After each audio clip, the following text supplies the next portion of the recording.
आज आहे 15 ऑगस्ट, स्वातंत्र्य दिन. आणि आज घरी स्वयंपाक केला नाही, त्याच्यामुळे बाहेरूनच पार्सल मागवलं. ते तुम्हाला दाखवणार आहे. तर इथं आहे पनीर टिक्का मसाला. याची टेस्ट आमच्या इथं एक हॉटेल आहे जवळचं, याची टेस्ट खूप छान आहे म्हणून हा पनीर टिक्का मसाला आणला. त्याच्यानंतर तंदुरी रोटी. याच्याबरोबर साध्या पोळ्यांपेक्षा तंदुरी रोटी छान लागते, त्यामुळे तंदुरी रोटी आणली. आणि मग दाल तडका. आणि हा आहे आपला साधा जिरा राईस.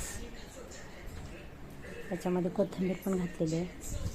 असा हा आजचा मेनू. टेस्ट खूप छान होती. त्यानंतर मी त्याची चव घेतलेली आहे.